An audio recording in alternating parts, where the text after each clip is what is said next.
जी ma'am, आपका परिचय? मैं शारदा दीक्षित हूँ, रिटायर्ड प्रिंसिपल और दिल्ली स्टेट जो हमारी all India civil education committee है उसकी सेक्रेटरी हूँ। जी मैम, क्या डिमांड रही आपकी जो आज आप जंतर मंतर आए हैं?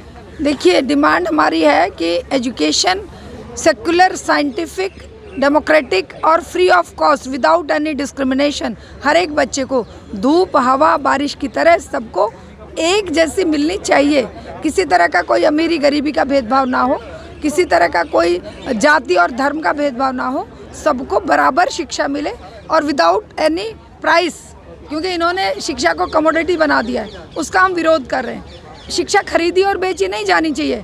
ये कोई फैक्ट्री का प्रोडक्ट नहीं है, ये किसी ने तैयार किया और इसमें ये रॉ मटेरियल लगा और ये लो जी, नहीं। ये तो हमारी एक पीढ़ी का ज्ञान दूसरी पीढ़ी ने हैंडओवर किया है। उस पीढ़ी दर पीढ़ी के ज्ञान को किसी को ये औकात नहीं होनी चाहिए कि वो इससे कमाए और इसको बेचे।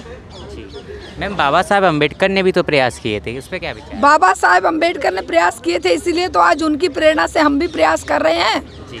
वो महापुरुष ज्योतिबा फुले, सावित्रीबाई फुले, बाबा साहब अम्बेडकर या हमारे राजा राम मोहन राय या ईश्वर चंद्र विद्यासागर या मानवेंद्र सिंह, कितने मनीषी, या नेताजी सुभाष चंद्र बोस, भगत सिंह, इन सब ने यही तो आवाज़ उठाई थी। जिस आवाज़ को दबा दिया गया, कुचल दिया गया, देश की आज़ादी के बाद काले अंग्रेज़ों के हाथ में सत्ता आ गई और उन जो मुद्दे थे उनको दफना दिया गया और शिक्षा को एक तरह से धीरे धीरे बेचने के उस पर ला दिया। लेकिन जो बची खुची शिक्षा थी जिसके लिए हम स्ट्रगल कर रहे थे, उसको भी अब नई शिक्षा नीति 2020 के अंतर्गत पूरी तरह से बर्बाद करने का एक एजेंडा बनाया गया है। उसका विरोध करने के लिए आज हमारे 24 राज्यों के प्रतिनिधि यहाँ पर आए हैं और उन सब ने 3 दिन से यहाँ पर अपना आवाज़ बुलंद करी है कि हम इसको लागू नहीं होने देंगे। जैसे कि शिक्षा और स्वास्थ्य पर फ्री ऑफ कॉस्ट होना चाहिए, लेकिन सरकार राजनीतिक तरीके से अलग अलग मुद्दों को उठा रही है, उस पर क्या सोचते हैं? देखिए, शिक्षा और चिकित्सा, बिजली, पानी, सड़क, सुरक्षा, ये इसी के लिए हर कोई टैक्स पे करता है।